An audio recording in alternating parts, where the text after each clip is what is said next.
Hey guys, what's up? Shadowlands back for another video. Today I wanted to do another requested commentary. I'm going over Nexon's current perspective in terms of combat arms, and this also is going to cover some of the other games that they've got and what they're really getting involved with right now. This was recommended by Panozazatskis. I really hope I pronounced that right. I know I didn't from Facebook, but thank you for recommending this. I'm glad to go over it. So without any further ado, let's dive right in.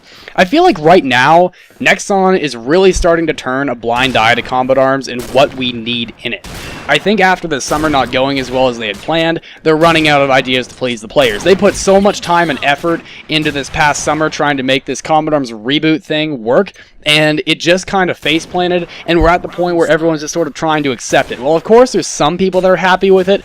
It drove away a lot of people, and it didn't invite anybody new into the game. Well, they could add more guns and maps. That's not a permanent fix to anything. If they wanted to host another massive event, they would probably have mentioned something by now. It's been like, what, 3 months since they last said something about an event? On the same note, while turning their attention away from Combat Arms, I think it's being more directed to other games, particularly two games Nexon is currently involved with and working on. One called Nexon CS Zombies and another game called Closers that I've mentioned before.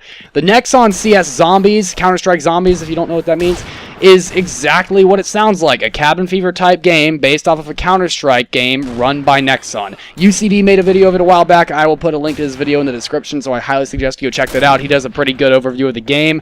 The second game, though, Closers, is a JRPG fighting-style game being released in Korea. It's currently in beta. Surprisingly, it actually looks pretty promising, which is something you wouldn't usually expect from Nexon, although granted they made Maple Story such a big success, maybe they are better with the RPG elements than the first-person shooter elements.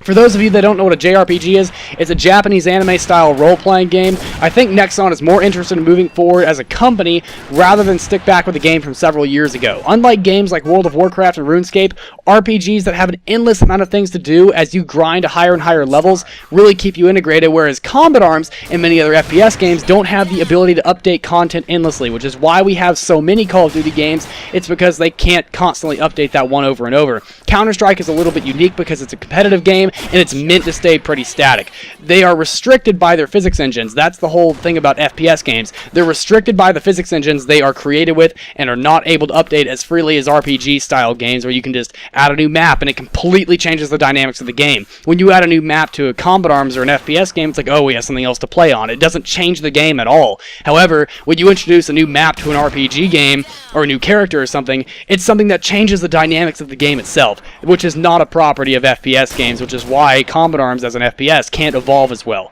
Overall, Nexon has probably noticed this and is moving on to accommodate their company rather than their players. At the end of the day, they are still a company that has to make a profit. That's where I'm going to end part 1 of this commentary, guys. If you're interested in Closers as well, I'm going to link that below, as well as UCD's video to the Nexon Zombies game, CS Zombies game. I hope you guys go check those out, and I will see you guys in the next video. Shadowlands out.